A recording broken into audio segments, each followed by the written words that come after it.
पहली बार आपके कॉलेज में बोलने आया हूं और क्या सुनना चाहते हैं, मन की बात सुनना चाहते हैं, काम की बात सुनना चाहते हैं, यंगस्टर हैं, उसी हिसाब से मैं बात करूंगा और कितना सुनना चाहते हैं। मैं जब यहाँ आ रहा था वैसे पुष्पेंद्र ने काफी कम समय में और बहुत सारी बात को समराइज कर दिया है।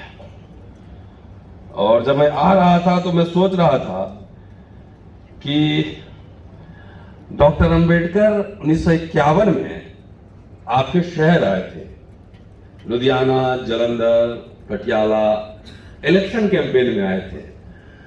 और जालंधर में डीएवी कॉलेज में उन्होंने स्टूडेंट पार्लियामेंट को एड्रेस किया था। तो मैं सोच रहा था कि मैं उस पर आपसे बातचीत करूं, क्योंकि मैं जहां जाता हूं तो मैं हर समय ये तलाश करता हूं कि वहां डॉक्टर अंबेडकर गए थे या नहीं। और किसी सब्जेक्ट पे, जैसे मैं अभी मेरठ बार एसोसिएशन को एड्रेस कर रहा था, तो एडवोकेट्स के बारे में डॉक्टर अंबेडकर के क्या आइडियाज थे, मैं उस पे बात कर रहा था। तो मेरी एक कोशिश होती है कि जहां कॉलेज में जाऊं तो छात्रों के बीच, अपने कलीग्स के बीच वही बात करूं जो डॉक्टर अंबेडकर छात्रों को एड्रेस करते थे या टीचर्स को एड्रेस करते थे। लेकिन यहां पर topic an architect of modern India है। तो मेरे से पहले वक्ता पुष्पेंद्र जी जो कह रही थी, बहुत कुछ बातें आ गई हैं, लेकिन हम मॉडर्न इंडिया से क्या समझते हैं और उसको कैसे डिफाइन करेंगे, एंशिएंट इंडिया से क्या समझते हैं और मिडिएवल इंडिया से क्या समझते हैं। और क्या हम इतिहास जब हम पढ़ाते हैं, आई टीच हिस्ट्री, तो हम लोग कहते हैं कि nothing ancient about ancient. Ancient सम्राट एम्परर अशोक थोड़ी कह रहा था कि मैं एंशिएंट इंडिया में रूल कर रहा हूं। तो इस तरह से पढ़ाते हैं, लेकिन for convenience, for the sake of convenience हम पीरियडाइजेशन करते हैं। लीगल टेक्निकल एस्पेक्ट और जो कॉन्स्टिट्यूशनल एस्पेक्ट हैं पुष्पेंद्र जी ने बताया है। और मेरी समझ में as a student of history modern India को हम कैसे समझेंगे, उसके पैरामीटर्स मैं सोच रहा था। तो मैं ये सोच रहा था कि एक तो जो डेमोक्रेसी है, जो कि कैपिटलिज्म के इमर्जेंस के साथ डेमोक्रेसी आ रहा है, वो nation state, the rise of nation state, और यूनिवर्सल फ्रेंचाइजीज, वोट देने का अधिकार। कि ये वोट जो है अभी आपको बहुत आसान लग रहा होगा, लेकिन ये बहुत ही इंपॉर्टेंट लैंडमार्क है। एंड ये आपको सब्जेक्ट से सिटीजन बनाता है कि अगर कॉन्स्टिट्यूशन नहीं है और वोटिंग राइट नहीं है तो यू आर नॉट सिटीजन। वहां आपके कुछ फंडामेंटल राइट्स, कुछ राइट्स डिफाइंड है।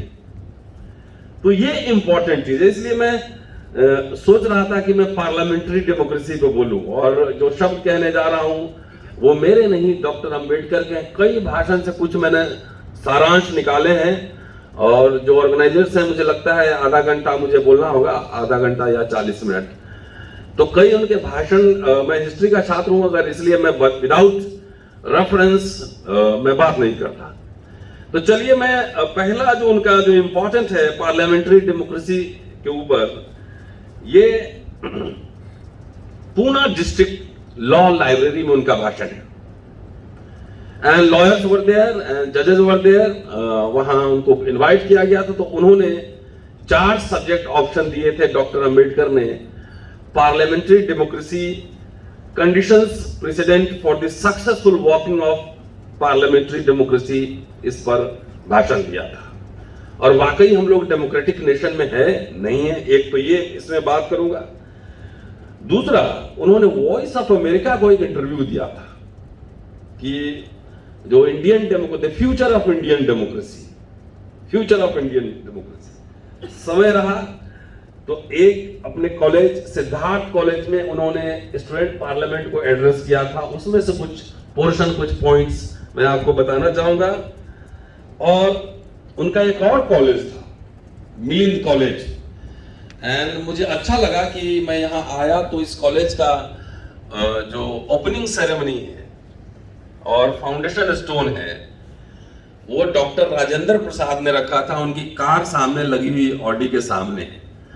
और ये कोइंसिडेंस है कि डॉक्टर अंबेडकर जब अपना कॉलेज, मिलिंद कॉलेज औरंगाबाद में खोल रहे थे 20 जुलाई 1952, तो फाउंडेशन स्टोन वहां भी डॉक्टर राजेंद्र प्रसाद ने ही रखा था। ये कोइंसिडेंस। तो मिलिंद कॉलेज के उस ओकेजन पे जो डॉक्टर अंबेडकर का भाषण है, जो उन्होंने लेक्चर दिया था, वो भी थोड़ा एक पोर्शन सुनाना चाहूंगा और बहुत ही हाइलाइट्स दूंगा, रेफरेंस दे दूंगा, आप चाहें तो आप पढ़ सकते हैं। तो जो डिस्ट्रिक्ट बार लाइब्रेरी में जो लेक्चर, उसमें सबसे पहले कुछ इनिशियल फॉर्मुलेशन करते हैं कि आखिर डेमोक्रेसी क्या है, डेमोक्रेसी होने के लिए आपके पास क्या क्या होने चाहिए, और उसके बाद प्री कंडीशंस बहुत सारे बताते हैं, 6-7, जिसमें कॉन्स्टिट्यूशनल मोरालिटी भी है जिसकी चर्चा पुष्पेंद्र कर रही थी। पहली बात कह रहे हैं कि democracy is not static kind of thing, इसका नेचर जो है डेमोक्रेसी का बदलता रहा। फॉर एग्जाम्पल वो कह रहे हैं, एथेंस के डेमोक्रेसी की बात कर रहे हैं कि 50% पीपल वर स्लेव्स, तो उसका डेमोक्रेसी का नेचर अलग होगा। सेकंड जो बात वो कह रहे हैं कि एक ही मुल्क में, एक ही कंट्री में, एक ही नेशन में डेमोक्रेसी का नेचर ही बदलता रहता है। और एग्जाम्पल इंग्लैंड से कोट कर रहे हैं, कह रहे हैं कि 1688 जो ग्लोरियस रेवोल्यूशन हुआ था, उसके पहले जो डेमोक्रेसी है और उसके बाद जो डेमोक्रेसी है, उसमें डिफरेंस है। सो एक ही कंट्री में, एक ही मुल्क में डेमोक्रेसी का नेचर बदलेगा। एंड 1832 जो रिफॉर्म बिल आया था इंग्लैंड में, उसकी डेमोक्रेसी, उसके पहले की डेमोक्रेसी जो है और उसके बाद की डेमोक्रेसी है, उसमें चेंजेस आएंगे, उसमें फर्क आएगा। तीसरी जो इंपॉर्टेंट बात कर रहे हैं कि it is not only about the nature, the AIIMS also varies. जो एम्स होते हैं, जो अचीवमेंट हमें लेना है, वो भी चेंजेस होते रहते हैं। जैसे पहले का डेमोक्रेसी जो था, जो कॉन्स्टिट्यूशनल मोनार्क जहां पे है, तो वहां पे उसका एम क्या था? द एम वाज कि जो किंग है, मोनार्क है, उसको कंट्रोल किया जाए, उसको अंकुश लगाया जाए, उसमें उसमें बंदिशें लगाई जाए, पाबंदियां लगाई जाए।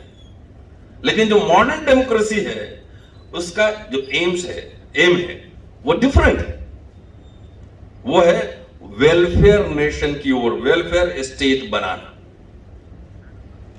ये प्री कंडीशन, कुछ पहले इनिशियल फॉर्मुलेशन देते हैं, देन वो आते हैं कि लोकतंत्र का डेफिनेशन क्या है। तो लोकतंत्र की बहुत सारे डेफिनेशन हुए। एक जो सबसे इंपॉर्टेंट डेफिनेशन उन्होंने दिया है, जो इंग्लिश कॉन्स्टिट्यूशन के ऊपर लिखी किताब है, वॉल्टर बेगॉट की, उन्होंने कहा है कि जो डेमोक्रेसी है, ये बातचीत, डायलॉग के द्वारा चुनी हुई सरकार है। डायलॉग से, बातचीत से, झगड़े, लड़ाई, मारपीट से नहीं, डंडा से नहीं, बातचीत से चुनी हुई सरकार है। दूसरा जो एग्जाम्पल अब्राहम लिंकन का देते हैं, वी द पीपल, आप सब जानते हैं। लेकिन यहां डॉक्टर अंबेडकर एक अपना डेफिनेशन देते हैं कि डॉक्टर अंबेडकर की नजर में डेमोक्रेसी क्या है। He says कि सरकार, जो गवर्नमेंट है, उसका वैसा नेचर जिसमें without any bloodshed, without any bloody revolution, जो लोग हैं वहां के, उसके लाइफ में इंपॉर्टेंट सोशल और इकोनॉमिक चेंजेस आ जाए। आई थिंक आप मेरी बात समझ रहे हैं? Are you getting my point? Students, so for Ambedkar democracy का मतलब है without any bloodshed, without any खूनी क्रांति, लोगों के जीवन में ट्रांसफॉर्मेशन आ जाए, सोशल इकोनॉमिक चेंजेस आ जाए। और कहते हैं कि यही जो है, यही ट्रांसफॉर्मेशन, ये डेमोक्रेसी की सबसे कठिन परीक्षा है। चेंजेस तो आ गए, संविधान तो है, लेकिन अभी कभी बीफ खाने पर, कभी माइनॉरिटी के नाम पे, कभी किसी नाम पे पिटाई लग रही, डर से बोल नहीं सकता। तो ये सबसे इंपॉर्टेंट चीज है कि चेंजेस को आप एक्सेप्ट करते हैं कि नहीं करते हैं। Are you ready to accept the change without मारपीट, विदाउट झगड़ा? तब डेमोक्रेसी सही अर्थ में है। अब ये कंडीशंस बता रहे हैं, ये क्या शर्त है? पहली शर्त कि उसमें सोशल इनइक्वालिटीज नहीं होनी चाहिए, एक्सट्रीम सोशल इनइक्वालिटीज नहीं होनी चाहिए। दूसरी शर्त है द रोल ऑफ ऑपोजिशन, कि रोल ऑफ ऑपोजिशन की सरकार को 5 साल के लिए फ्री आप नहीं छोड़ सकते हैं, कि 5 साल की वीटो के अधीन हो, 5 साल वीटो हो, नहीं छोड़ सकते हैं। We have to have a strong opposition, उसके बगैर बात बनेगी नहीं। लेकिन यहां मीडिया में बहुत चुटकी लेते हैं, और हमारे यहां आजकल ऑपोजिशन को सरकार डरवाती है। इसलिए कह रहा हूं डेमोक्रेसी, बिकॉज हम लोग जो बात करते हैं ये हिस्ट्री नहीं है, और हिस्ट्री हम पढ़ते भी इसीलिए है कि उसको कॉन्टेक्चुअलाइज करके समझ सके कि व्हाट इज हैपनिंग नाउ। तो यहां ऑपोजिशन को सरकार सीबीआई, ईडी, इनकम टैक्स से डरवाती है, तो ये एक सक्सेसफुल डेमोक्रेसी की बात नहीं है। इसका मतलब कि आप डरा कर, आप लोगों को डरा कर, धमका कर डेमोक्रेसी को चलाया, this is not good for the health of democracy. ये बात है। यहां पे बहुत ही दिलचस्प एक कोट सुनाना चाहता हूं, मीडिया के बारे में बोलते हैं, और आज जो मीडिया है उससे आप उसको कंपेयर कर लीजिए। लिखते हैं कि अनफॉर्चुनेटली जो हमारे देश के अखबार हैं, किसी कारण से, और खास तौर से कहते हैं रेवेन्यू की वजह से, विज्ञापन, एडवर्टीजमेंट की वजह से, जो गवर्नमेंट का जो पक्ष है, जो गवर्नमेंट का लाइन है, उसको खूब एडवर्टीजमेंट देता है, खूब प्रचारित करता है, खूब प्रोपगेट करता है। लेकिन जो ऑपोजिशन है उसकी बात को स्पेस नहीं देता है। ये डेमोक्रेसी के लिए ठीक नहीं है। आज देख लीजिए, आज आपके, अगर आपने वैक्सीन लिया होगा तो उसमें भी फोटो लग के आ रहे हैं कि किनका वैक्सीन है। 5 किलो अनाज मिला होगा, उसमें भी फोटो लगा हुआ आ रहा है। तो ये ठीक नहीं। एंड जो whatever you are giving, it is not your money, it is hard earned money। ये पब्लिक का मनी है, हमारा टैक्स का पैसा है। उसी में से अगर आप मेरे लिए सड़क बनवाते हैं या कुछ देते हैं तो आप कोई एहसान मेरे ऊपर नहीं कर रहे हैं, आप अपनी जमींदारी में से, अपने घर से निकाल कर नहीं दे रहे हैं। तो ये बात ध्यान रखना चाहिए। तो ये क्यों, why I am saying this, क्यों ये बात कह रहा हूं कि एक सोशल साइंटिस्ट का काम और एक इंटेलेक्चुअल का काम जी हुजूरी करना, हाँ में हाँ मिलाना नहीं होता है। कि boss is always right, no, not at all. Boss is not always right, ये करना होता है। इसलिए ये जो डेमोक्रेसी हम रह रहे हैं, जिसमें हम बाहर जाते हैं तो कहते हैं कि हम विश्व गुरु हैं और भारत में डेमोक्रेसी है। तो जो अंबेडकर ने पैरामीटर्स दिए थे सक्सेसफुल डेमोक्रेसी के, वो पैरामीटर्स आप पूरा कर रहे हैं कि नहीं कर रहे हैं, आपका लिटमस टेस्ट करेंगे, पूछेंगे आपसे, कोई भी सरकार हो। चलिए, यहां पे बहुत सारे एग्जांपल्स दे रहे हैं। तीसरा जो बात कह रहे हैं वो इंपॉर्टेंट बात है। तीसरी बात कि equality before administration, equality before law तो है भाई, कह सकते हैं कि आप संविधान में, कॉन्स्टिट्यूशन में सब कुछ, एवरीथिंग इज रिटन, सबको राइट है, फंडामेंटल राइट है, एवरीथिंग इज डिफाइंड। लेकिन क्या इक्वलिटी बिफोर एडमिनिस्ट्रेशन है या नहीं है, इस पर डिपेंड करेगा कि आपकी डेमोक्रेसी कितनी पावरफुल है, वो चलेगी या नहीं चलेगी। इक्वलिटी बिफोर एडमिनिस्ट्रेशन का क्या मतलब है? मतलब यह है कि हम कलेक्टर के पास जाते हैं, मैं जाता हूं और पुष्पिंदर जाते हैं, और दोनों का क्वालिफिकेशन सेम है, लेकिन उसकी टोपी सरकार की टोपी से मिलती है, रंग मिलता है, और मेरी टोपी का रंग जो है, कलर, सरकार की टोपी से नहीं मिलता है, तो उसका काम हो जाएगा और मेरा काम नहीं होगा, भले ही उससे ज्यादा पॉइंट हमारे पास हो। तो इक्वलिटी बिफोर एडमिनिस्ट्रेशन नहीं हुआ। कोई मर्डर हो जाता है, मर्डर हो जाता है और वहां पे एक पार्टी का आदमी है जिसकी सरकार है, वो डीएम को जाकर धमकाता है, थ्रेटन करता है कि don't take action in this case, otherwise हम आपका ट्रांसफर कर देंगे, करा देंगे मिनिस्टर से कहकर। और वो डीएम अगर एक्शन नहीं लेता है तो इक्वलिटी बिफोर एडमिनिस्ट्रेशन नहीं है। और यहां फिर वो एग्जाम्पल अमेरिका से देते हैं और कहते हैं कि अमेरिका में दोनों जो ऑफिसेज हैं, एडमिनिस्ट्रेटिव ऑफिसेज और पॉलिटिकल ऑफिसेज, दोनों को अलग रखा गया, क्योंकि सरकारें बदलती रहती हैं, गवर्नमेंट कीप्स चेंजिंग, बट ये जो एडमिनिस्ट्रेटिव बॉडी है ये नहीं चेंज होता है ना, उसको हर सरकार में काम करना होता है, इसलिए उसको फेयर रखा जाए। और अपना एग्जाम्पल भी एक देते हैं और देते हैं कि लॉर्ड लिनलिथगो जो वायसराय थे, उनके प्राइवेट सेक्रेटरी डॉक्टर अंबेडकर के पास आए और बोले कि लॉर्ड लिनलिथगो के नाम पर यहां ना कोई स्मारक है, ना कोई रोड है, कुछ भी नहीं है, आप कुछ कर दीजिए। अंबेडकर अपने प्राइवेट सेक्रेटरी से पूछते हैं कि क्या ऐसा हम कुछ कर सकते हैं। सेक्रेटरी ने मना कर दिया कि ये करना ठीक नहीं होगा और अंबेडकर ने नहीं किया।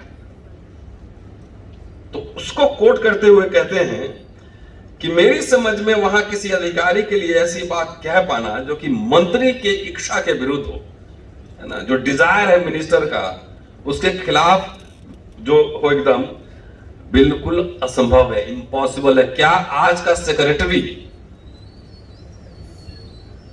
सेक्रेटरी मिनिस्टर के ओपिनियन के खिलाफ बोल सकता है? नहीं बोल सकता। It is other way round. तब इस पे आप इस कसौटी पे जांचिए, इस पैरामीटर पे कि हम डेमोक्रेसी में कहां तक पहुंचे हैं। आज तो मिनिस्टर वर्बल कम्युनिकेशन करता है कलेक्टर को कि जाओ किसी का मस्जिद गिरा दो, किसी का घर तोड़ दो, वर्बल कम्युनिकेशन होते हैं। अभी मध्य प्रदेश खरगोन में हुआ है और जब मामला आया तो डीएम साहब कह रहे हैं कि हमने कोई ऑर्डर ही नहीं दिया। तो वर्बल कम्युनिकेशन पे जब आपका सिस्टम चलने लगे, इसका मतलब है डेमोक्रेसी खतरे में, डेमोक्रेसी इज एट रिस्क, खतरे में है। और ये बचाने के लिए देयर इज नो अवतार है, इनकारनेशन नहीं होगा। We the people of India, doctor Ambedkar चाहते तो उसमें जय श्री राम से शुरू कर सकते थे या सत श्री अकाल से शुरू कर सकते थे, कुछ और 786 डाल सकते, सब ऊपर डाल देते एक लाइन से। लेकिन उन्होंने क्यों लिखा we the people of India? वो जानते थे कि संविधान का इस्तेमाल करके ही, जिस भाषण का जिक्र पुष्पेंद्र ने किया है कि 25 नवंबर 1949 को उन्होंने कहा था कि इसी संविधान का इस्तेमाल करके ऐसा लोग भी आ सकता है जो तानाशाह हो सकता है, डिक्टेटर हो सकता है। तो इसलिए उन्होंने we the people of India लिखा कि ऐसा तानाशाह अगर आए भारत में जो जिससे डेमोक्रेसी खतरे में हो, तो we the people of India उसका कान पकड़ के सत्ता से नीचे उतार देना। ये था पर्पस। और हम लोग देख रहे हैं कि हमारा डेमोक्रेसी स्ट्रेंथन हुआ है या वीकन हुआ है, कमजोर हुआ है, ये हमको इसका एग्जामिनेशन करना होगा। जो अगली जो शर्त है, जो जिसकी बात हो चुकी है, कॉन्स्टिट्यूशनल मोरालिटी। कॉन्स्टिट्यूशनल मोरालिटी क्या है? और ये लाइन में कोट करता हूं, अंबेडकर को कृपया भगवान न बनाए, गॉड न बनाए। Ambedkar was a human being. हार मांस, ऐसे हाथ, 2 ही हाथ थे उनके, 10 हाथ नहीं थे। जैसे आप मटन खाते हो, वही मटन के बहुत शौकीन थे, तो उनको भगवान न बनाए। उन्होंने अपने ही कॉन्स्टिट्यूशन के बारे में जो कहा है वो इंपॉर्टेंट है, लैंडमार्क है। कह रहे हैं कि लोग आजकल कॉन्स्टिट्यूशन के लेके बहुत ही उत्साह में, बहुत खुश हैं, लेकिन मैं नहीं। और मैं उन लोगों के साथ बिल्कुल खड़े होने के लिए तैयार हूं जो कॉन्स्टिट्यूशन को हर हालत में खत्म करना चाहते हैं। Why he was saying that? इसको लोग गलत कॉन्टेक्स्ट में एक्सप्लेन करते हैं कि अंबेडकर संविधान खुद ही खत्म करना चाहते थे। उनको आधी बात बताते हैं, आधी नहीं बताते हैं।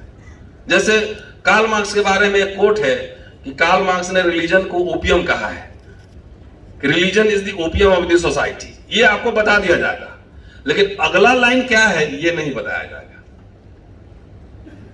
But it is the soul of the soulless people, ये भी अगला लाइन है। आधा गिलास पानी है, आप कह रहे हो कि आधा खाली है, किसी ने कह दिया आधा भरा हुआ है, दोनों सही। तो आधी बात हर समय कंफ्यूजन क्रिएट करती है। डॉक्टर अंबेडकर ने कहा कि मैं वैसे लोगों के साथ हूं जो इस कॉन्स्टिट्यूशन को बदलना चाहते हैं, बिकॉज कारण अब सुनिए कि ये कॉन्स्टिट्यूशन है, एक लीगल प्रोविजन है, ये सिर्फ स्केलेटन है, अस्थि पंजर है, हड्डी है पूरा, और इसका जो ब्लड और फ्लैश क्या है वो है कॉन्स्टिट्यूशनल मोरालिटी। अगर कॉन्स्टिट्यूशनल मोरालिटी नहीं हो तो ये संविधान कुछ नहीं, तो हम भी बदलना चाहते हैं इसको, क्योंकि कॉन्स्टिट्यूशन में कॉन्स्टिट्यूशनल मोरालिटी को फॉलो करने का कुछ तो दिया हुआ है नहीं। और इस एग्जाम्पल देते हैं अमेरिका से, कि वॉशिंगटन का एग्जाम्पल देते हैं कि वॉशिंगटन का अमेरिकन हिस्ट्री में वही पोजीशन है जो एक गॉड का हो सकता है। अगर वो चाहते तो आजीवन भारत अमेरिका के प्रेसिडेंट, यूएसए के प्रेसिडेंट रहते, लाइफ लॉन्ग। लेकिन एक बार प्रेसिडेंट होने के बाद दोबारा लोग उनके पास गए कि आप प्रेसिडेंट बनिए, एंड वॉशिंगटन डिनाइड। ये जो 2 टर्म का जो चक्कर है अमेरिका के राष्ट्रपति होने का, वो कहां से आ रहा है? यहीं से आ रहा है।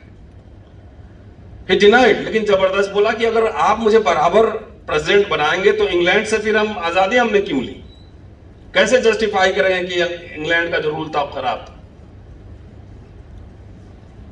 तो वो जो है मना कर, लेकिन जबरदस्ती लोगों ने दूसरी बार उनको प्रेसिडेंट बनवाया। तीसरी बार जब लोग गए उनके पास तो उनको भगा दिया वहां से, नहीं बने तीसरी बार। ये है मोरालिटी। डायनेस्टिक रूल से वन मैन आर्मी, वन एक आदमी की कोई जो डिजायर है वही एवरीथिंग, ये डेमोक्रेसी नहीं है। ऐसे इंग्लैंड के हिस्ट्री से कई एग्जांपल्स दे रहे हैं कि जहां पे बहुत ऐसे अवसर आए। मैं ईमानदार इसलिए नहीं हूं कि सामने हमारे पास डायमंड नहीं रखा हुआ, प्लेटिनम नहीं रखा हुआ है। जब उसके खजाने में बैठा हूं और उसमें से अगर नहीं लेता हूं मैं, देन आई एम ऑनेस्ट। तो कॉन्स्टिट्यूशनल मोरालिटी हमारे देश में है कि नहीं है, ये इंपॉर्टेंट है। That we have to examine as a citizen of this country.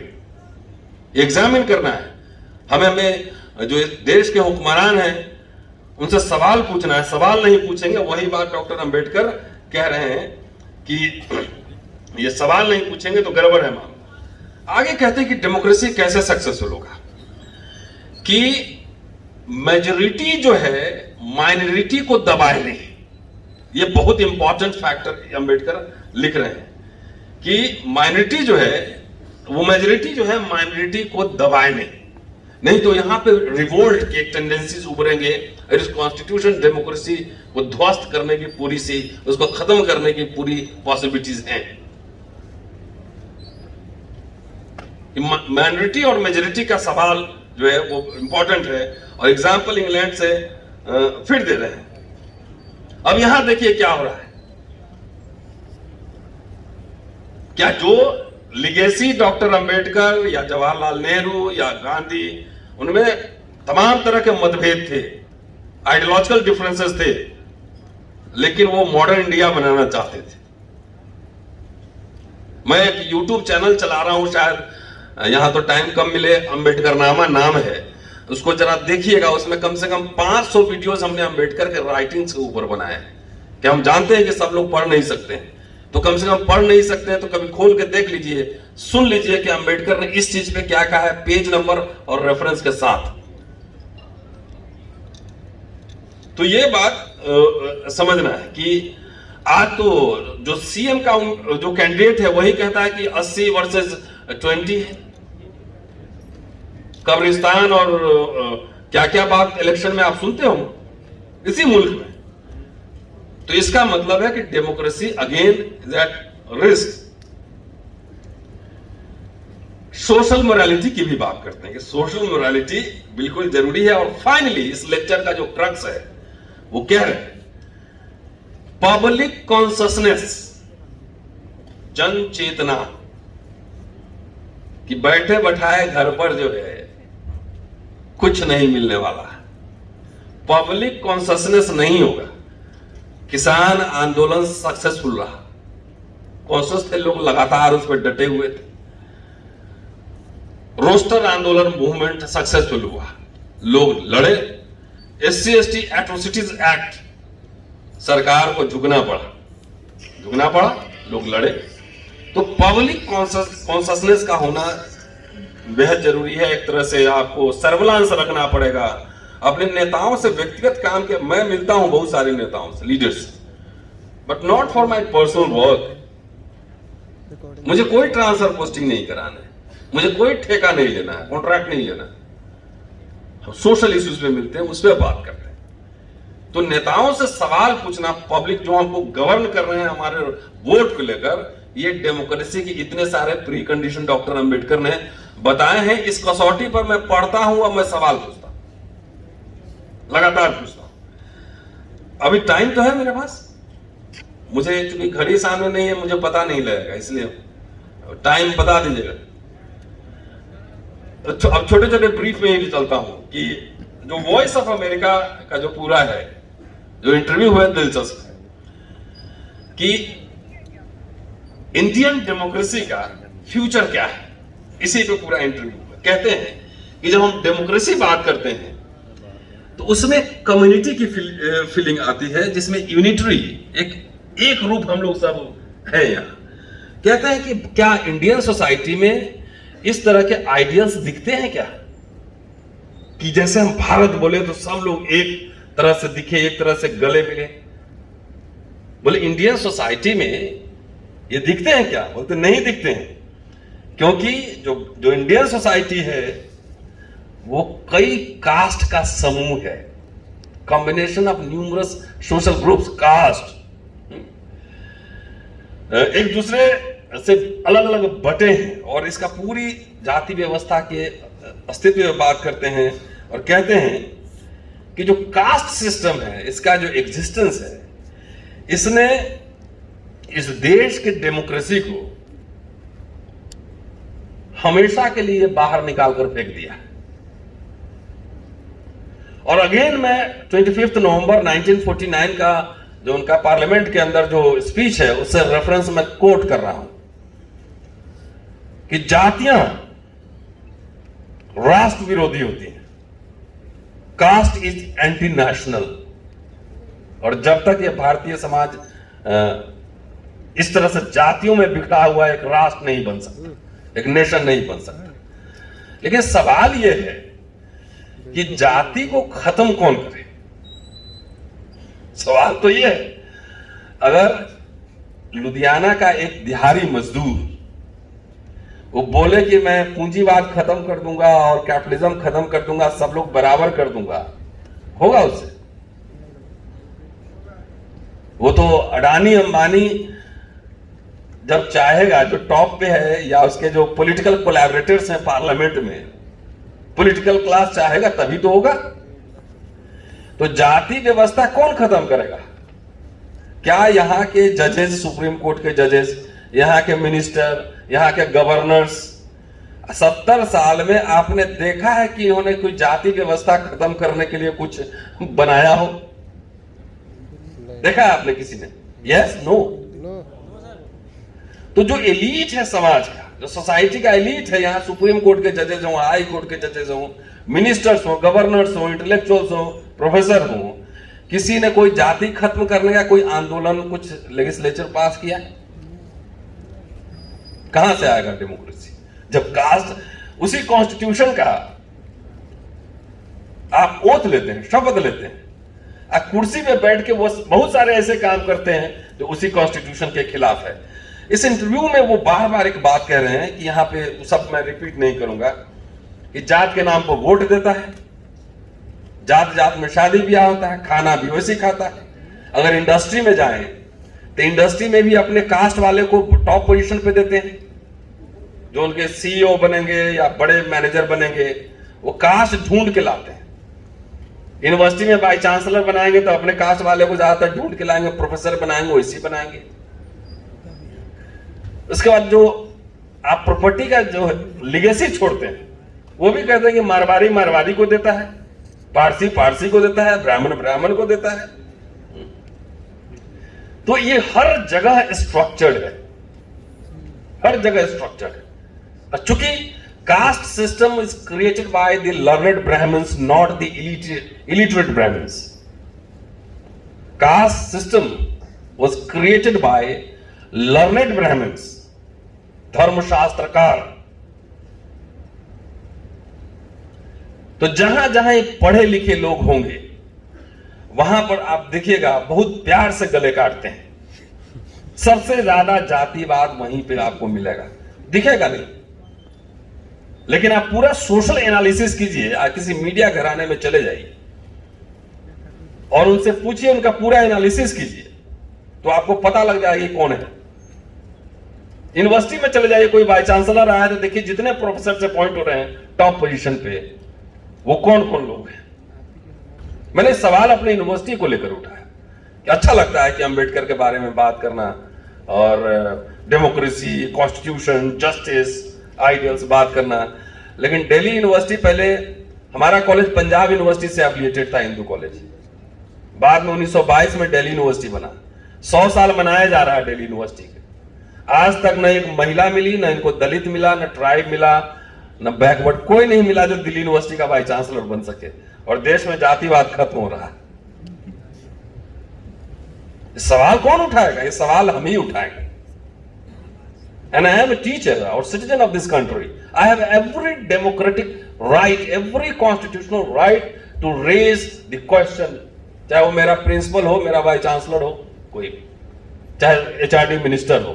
100 साल में न एक महिला मिली आपको, न एक शेड्यूल कास्ट मिला, न एक शेड्यूल ट्राइब मिला, न एक बैकवर्ड मिला। दिल्ली यूनिवर्सिटी में कोई नहीं, JNU में एक महिला आई है, वेमेन। तो ये सवाल कौन खड़े करेगा? इस सवाल हमें ही खड़े करना होगा। आगे कह रहे हैं कि ये जो कास्ट, अगर सिर्फ कास्ट हो तो बात चल जाती है। एक कास्ट सिस्टम का जो पूरा हाइपोथेसिस है, पूरा स्ट्रक्चर है, वो ग्रेडेड इनइक्वालिटी है। एक के कंधे पे दूसरा पांव रखे रहता है, उसके कंधे पे तीसरा पांव रखे रहता है, और नीचे कौन है पता ही नहीं। नीचे में भी एक हायरार्की सा पूरा बना रहता है, ग्रेडेड इनइक्वालिटी है। और ये जो है पूरी डेमोक्रेसी की जड़ें खोद देता है। ये दीमक की तरह कास्ट सिस्टम डेमोक्रेसी को कमजोर करता है। SC/ST कमीशन बना हुआ है। अभी पंजाब के ही आपके विजय सावला साहब चेयरमैन थे, अभी उन्होंने शायद रिजाइन कर दिया है, विधानसभा चुनाव लड़ रहे थे। इस देश में एट्रोसिटीज हो रही हैं, रेप हो रहे हैं, मर्डर हो रहे हैं, रोज सोशल मीडिया पे वीडियो वायरल हो रहा है। क्या वो कमीशन प्रॉपरली काम कर रहा है, या कि सिर्फ व्हाइट एलिफेंट है, सफेद हाथी, माइनॉरिटी कमीशन है बना हुआ है? क्या वो काम कर रहा है ठीक से?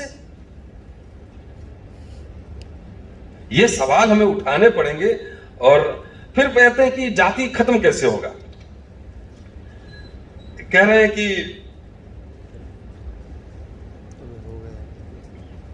अगर एजुकेशन से खत्म हो सकता है क्या? बोले कि जिस तरह का एजुकेशन सिस्टम है, उस एजुकेशन सिस्टम से जाति कभी नहीं खत्म हो सकता। मैंने अभी एग्जांपल दिया। कह रहे हैं कि जो ब्राह्मण है उसको जाति सिस्टम से, कास्ट सिस्टम से लाभ है।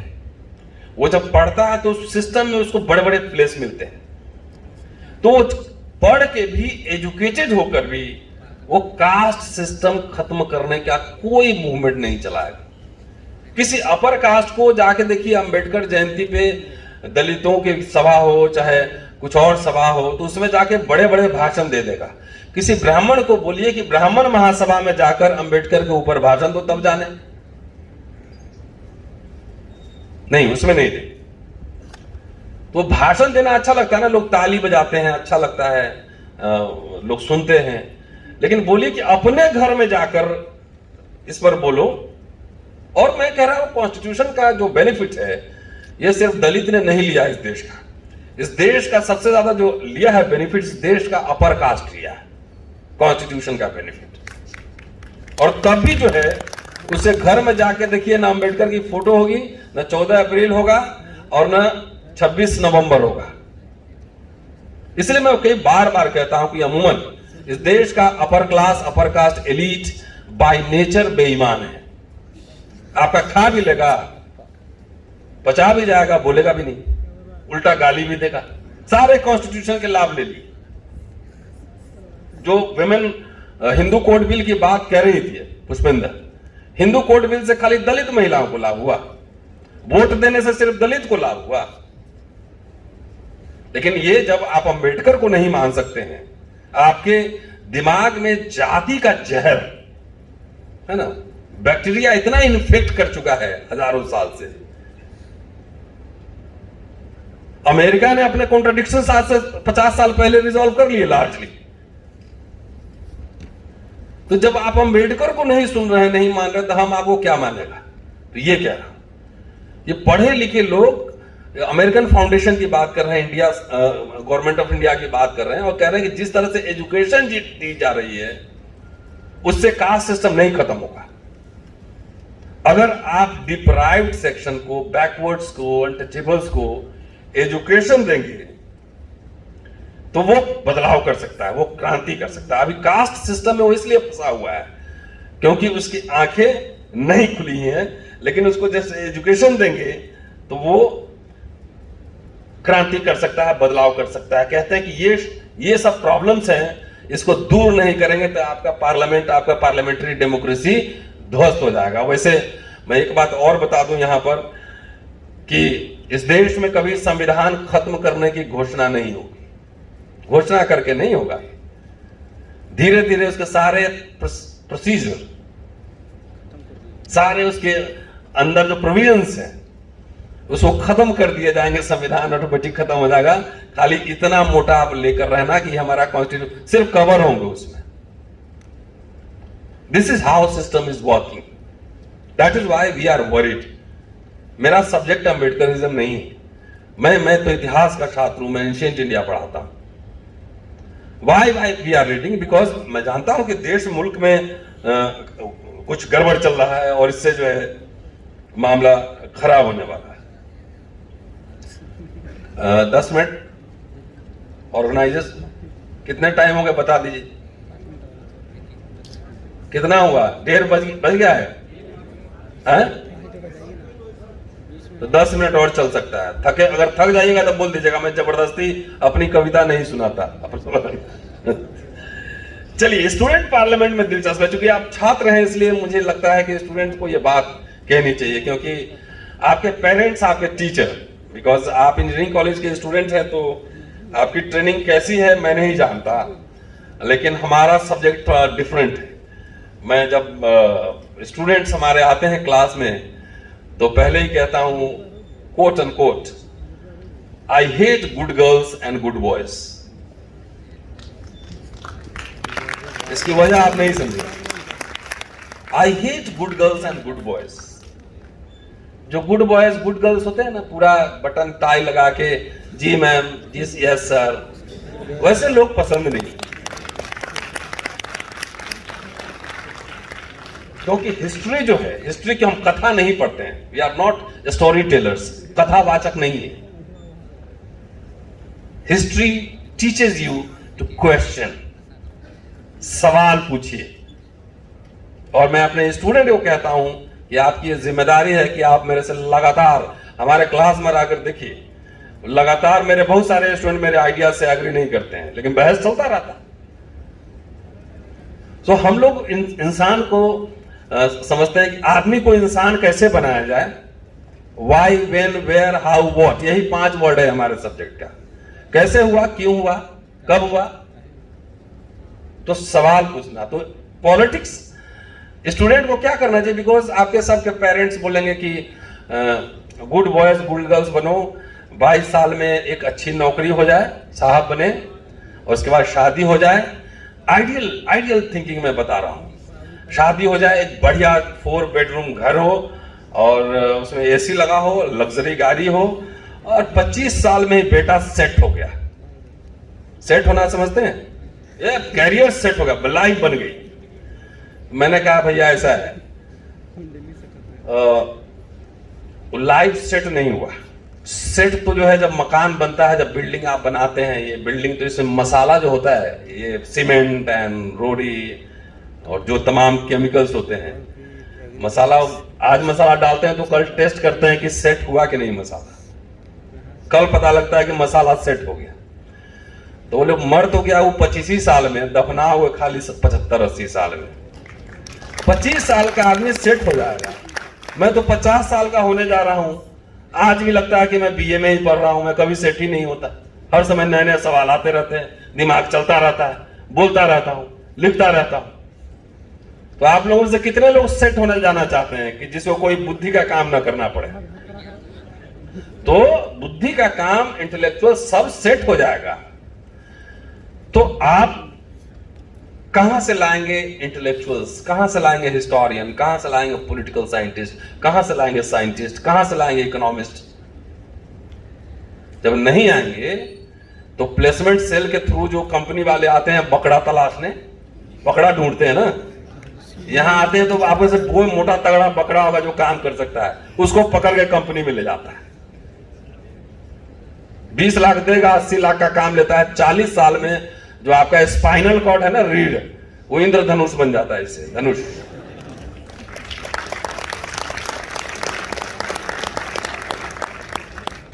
ठीक है, ये हम लोग इस तरह से बातचीत करते हैं। हम आपको कोई बिगाड़ उगाड़ नहीं रहे हैं, खाली ऑल्टरनेटिव सोचने का सिखला रहे हैं कि कैसे सोच सकते हैं। वो कह रहे हैं कि अपने ही कॉलेज में, सिद्धार्थ कॉलेज में, अपने छात्रों को एड्रेस कर रहे हैं कि क्या मतलब है ये पार्लियामेंट जो आपने बनाया है, ये पार्लियामेंट ही है, इसका क्या मतलब है? पहले पार्लियामेंट्री प्रोसीजर को सीखिए। कि इस तरह की लोग समझते हैं कि आजकल बहुत राजनीति में आ रहे। राजनीति में आने का मतलब सिर्फ टिकट लेके, आजकल तो बहुत डंडा लेके लंपटाई भी करते हैं, लंपट भी होते हैं। टिकट लेना एमएलए एमपी बनना नहीं होता है। Politics is all about you lead. मैं पॉलिटिशियन नहीं हूं, but I am a political man, I am not apolitical. मेरी एक पॉलिटिकल अंडरस्टैंडिंग है, मुझे सही गलत की समझ है। तो कह रहे हैं बहुत लोग आ रहे हैं, लेकिन इतना इनको पता ही नहीं स्टूडेंट को कि किस किस तरह का रास्ते अपनाने हैं, क्या हमारे पास ऑल्टरनेटिव होंगे, क्या विकल्प होंगे, कैसे जीवन जीना है। सिर्फ फैशनेबल की तरीके से पॉलिटिक्स में आ रहे हैं। कह रहे हैं कि जिस पार्लियामेंट को आपने बनाया है, आपको 2-3 फंडामेंटल बात समझनी चाहिए। और इसलिए ये सब कह रहा हूं कि अपने सबको कहता है कि मेरा बेटा बेटी सरकारी नौकरी बने। कोई अपना बच्चा को लीडर ही नहीं बनाना चाहता है। आपके ड्रीम्स इतने छोटे छोटे हैं, जॉब लग गई। अरे ड्रीम देखो कि भारत का प्राइम मिनिस्टर बनना है, ड्रीम देखो कि अमर्त्य सेन बनना है। पेरेंट्स इतने छोटे छोटे ड्रीम सिखाते हैं। और मैं जो कह रहा हूं, ये नहीं कह रहा हूं कि आपको कह रहा हूं, अपने पे लागू नहीं करता। मेरे 2 बच्चे हैं, दोनों को सिखाया कि पहला काम करना है जिंदगी में, क्या? नौकरी नहीं करना है, नौकरी नहीं करना। अभी 15 साल मेरी नौकरी है, जितना पढ़ना चाहो पढ़ जाओ। दुनिया में काम की कमी नहीं है, काबिल लोग की कमी है। बेटा मेरा स्टीफेंस में पढ़ता है, स्टीफेंस कॉलेज, दिल्ली यूनिवर्सिटी। मैंने कहा बीए कर लो इधर से, इसके बाद अमेरिका, इंग्लैंड, जहां जाना है जाओ, पीएचडी करो, अच्छा हिस्टोरियन बनो। बेटी हमारी है, वो फिल्म हिस्टोरियन बनना चाहती है। अभी से 200 फिल्म देख चुकी है, वो हिंदी, भोजपुरी, हॉलीवुड, बॉलीवुड सब देखती रहती है। मैं नहीं रोकता। तो नेचुरल इंस्टिंक्ट हर छात्र में होता है। अब वो गिटार बजाना चाहता है और आपको जबरदस्ती उसको लगाए हुए हो कि इंजीनियरिंग कॉलेज में पढ़ाओ, तो डिरेल हो जाएगा ना। इसलिए लीडर जो है, और लीडर बनते नहीं है, उसको बनाए जाते हैं। कोई ब्रिलियंट पैदा नहीं होता है। कल्चरल कैपिटल आप लेते हैं, ये बनाए जाते हैं। आप अपने बच्चा, हम तो चाहते हैं कि हम खुद ही चाहते हैं कि मैं महान आदमी बनूं, द ग्रेट मैन। जितने लोग डॉक्टर अंबेडकर के जमाने में थे, मैंने एक हिस्टोरियन के ऊपर पीएचडी की है और कई किताबें पब्लिश कर चुका हूं, काशी प्रसाद जायसवाल। उन्होंने एक आर्टिकल लिखा था जब वो ऑक्सफोर्ड में पढ़ रहे थे कि यूरोप और हमारे विचार, और 11 पॉइंट उन्होंने डिफरेंस के बताए थे। उन्होंने कहा था कि इंग्लैंड में लोग बहुत ही एम्बिशियस होते हैं, वो छात्र जीवन में ही कहते हैं कि मुझे वॉयसराय बनना है, और हमारे यहां के लोग को इतना ही छोटा रहता है। तो एम्बिशियस होना चाहिए। वो कह रहे हैं कि politics is a difficult task, कि पहले अपने जो डिजायर, मन का विकास करिए, क्या एम्स ऑब्जेक्टिव है उसको एक्सटेंड कीजिए, सोचने की क्षमता, थिंकिंग माइंड, सेट मत होइए। मैंने अभी सेट कहा था, थिंकिंग माइंड होने चाहिए, आप लगातार सोचते रहिए। और सबसे इंपॉर्टेंट चीज, दी टफ क्वेश्चंस का आंसर तलाशने की कोशिश कीजिए, इतना आसान नहीं है। दूसरी बात कि जो आपके पास ताकत है, जो पावर है, फोर्स है, जो एबिलिटी है, जो लक्ष्य है आपका, एम्स है, और ताकत का इस्तेमाल कर इस देश की जनता, पब्लिक एट लार्ज, उसके जो प्रॉब्लम्स हैं उसको प्रॉब्लम्स को रिजॉल्व करने में लगाइए। दुनिया में महान लोग वो नहीं होते हैं जिनके पास $1 बिलियन ही खाली हो। महान लोग वैसे लोग भी होते हैं जिनके पास ₹1 भी नहीं होते हैं। डॉक्टर अंबेडकर के कैबिनेट में, जवाहरलाल नेहरू के कैबिनेट में कितने मिनिस्टर रहे होंगे, किसी का नाम भी आपको याद नहीं होगा। और डॉक्टर अंबेडकर को एज ए लॉ मिनिस्टर हम लोग याद नहीं करते हैं, उनके लिए वो बहुत ही खराब फेज था। He was not happy, resign कर दिया। उनको हम जानते हैं, ये काम जो उन्होंने किया है। दुनिया में 2 ही तरह के लोग होते हैं, एक जीते जी मरने की तैयारी करते हैं, और एक मरने के बाद जिंदा रहने की तैयारी करते हैं। जो मरने के बाद जिंदा रहने की तैयारी करते हैं वो पैसा इकट्ठा तो नहीं करते, इतना होना चाहिए काम चल जाए, बस दैट्स इट, ओवर। तो ऐसे हमें फ्यूचर लीडर्स तैयार करने हैं, फ्यूचर लीडर्स, और आप ही में से आएगा, आप ही में से महान लोग बनेंगे, आप ही में से जवाहरलाल नेहरू जैसे लोग बनेंगे, अंबेडकर जैसे लोग बनेंगे, राजेंद्र प्रसाद जैसे लोग। इतने बड़े बड़े सपने क्यों नहीं देखते, मुझे यही नहीं समझ में आता। छोटे छोटे ड्रीम्स क्यों दिख रहे हैं, हम अपने बच्चों को क्यों दिखला रहे हैं छोटे ड्रीम्स। इफ ही और she is having ability to lead this country, उसको लीडर बनना चाहिए। अच्छे लोगों को हमने राजनीति में जाना भेजना बंद कर दिया है।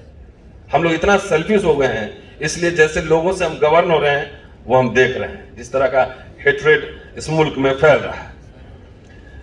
चलिए, तो ये लोकशाही, डेमोक्रेसी और डिक्टेटरशिप का अंतर बताते हैं। और छात्र संघ कहते हैं कि भाई लीडर बनने के लिए क्या चीज बेहतरीन है आपको। पैसे is no, not at all. 2 चीज एथेंस का डेमोक्रेसी देखिए, लैंग्वेज एंड ओरेटरी, डेमागोगी। अगर आप में चाहे पंजाबी बोलते हो, हिंदी बोलते हो, अंग्रेजी बोलते हो, आप में वाक पटुता, मतलब ऐसा कि आपके बोलने से लोग मिसमराइज हो जाए, वो डेवलप करिए। लैंग्वेज और ओरेटरी, डेमागोग, एथेनियन डेमोक्रेसी में इसको डेमागोग बोलते हैं। तो डेमागोग बनिए, तब आपको लीडरशिप मिलेगी। खाली पैसे से लीडर बनना होता, अडानी अंबानी खुद ही प्राइम मिनिस्टर बन गया रहता।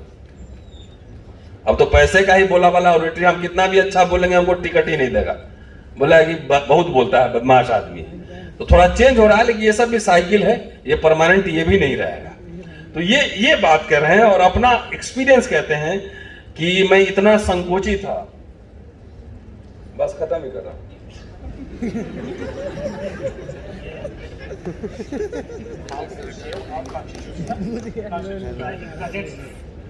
यही सब तो बोल रहा हूं, कॉन्स्टिट्यूशन कैसे बचाना है। घर में बैठे बैठे तो बचेगा नहीं।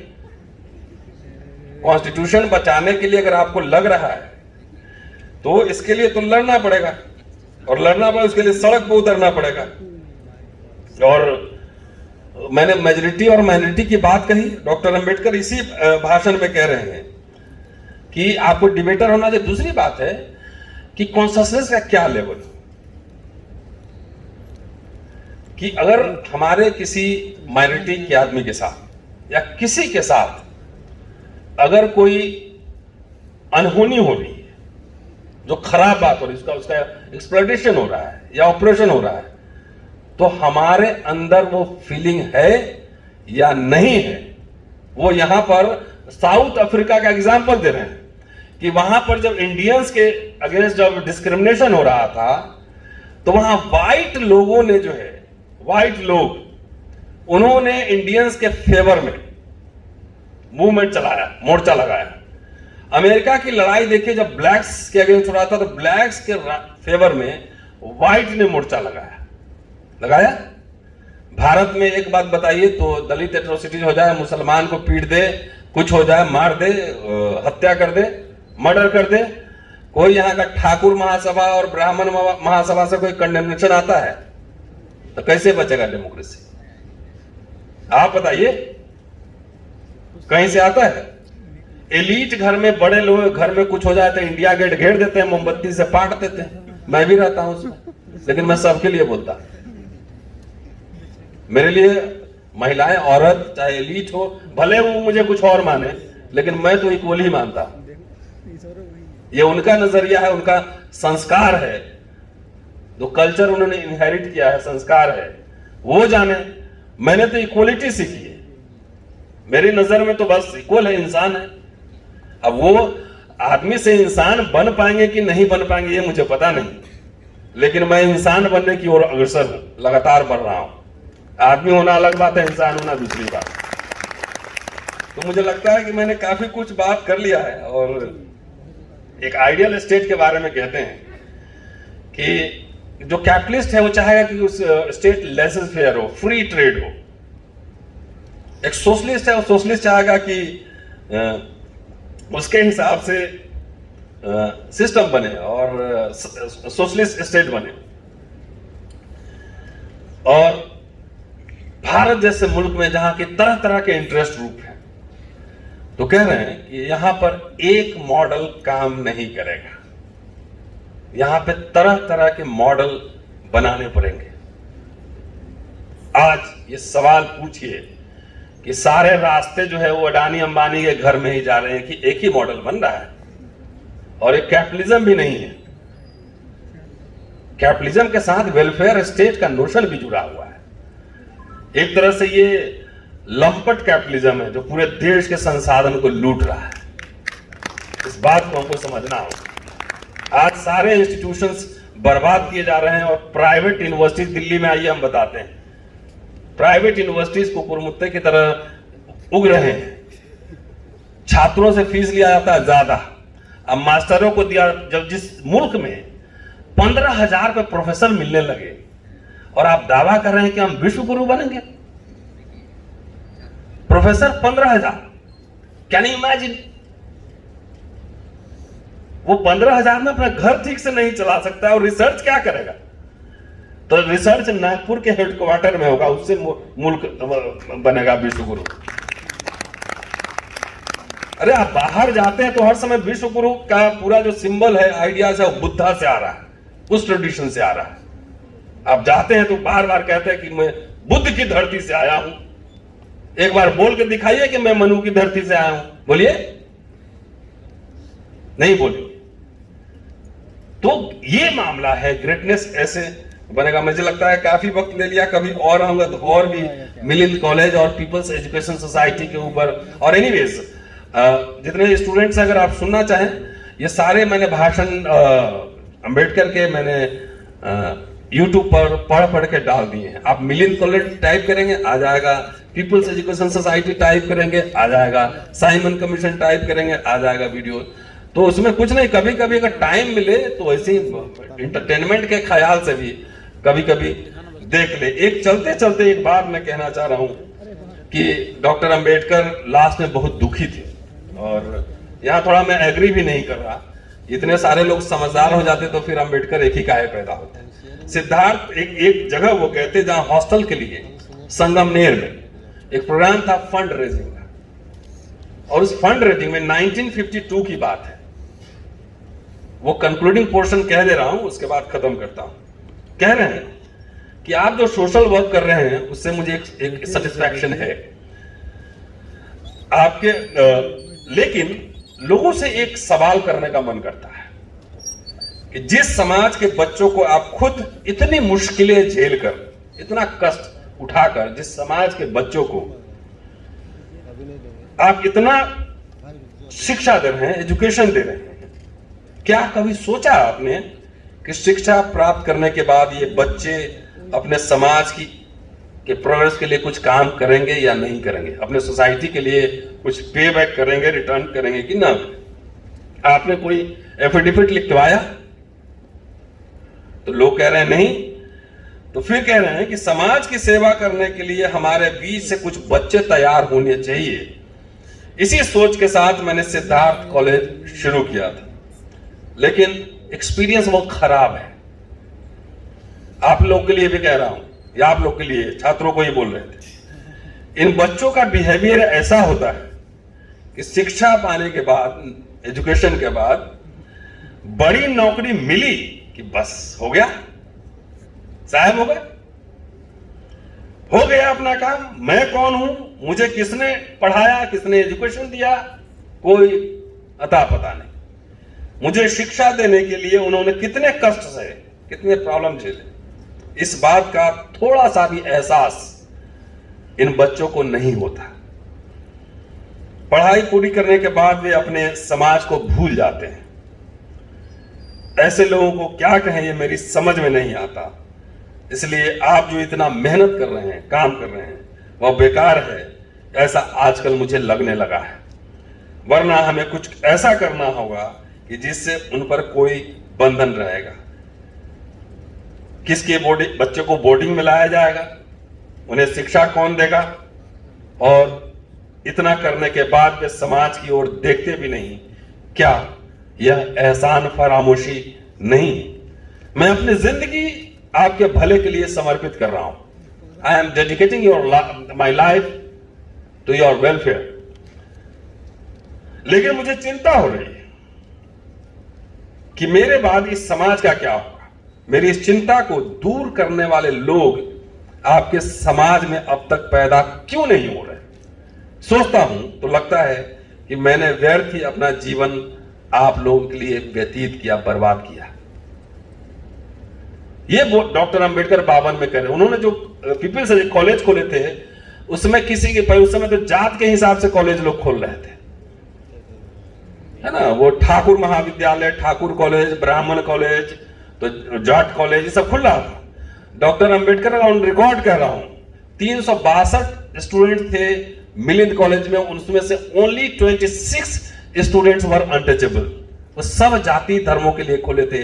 लड़कियों के लिए उन्होंने कॉलेज आने जाने के लिए बस का इंतजाम किया। तो ये जो उनका पेन है लास्ट में कि हमारे बच्चे भूल जाते हैं, लेकिन ये पेन से बात खाली कहने से कोई बात नहीं है।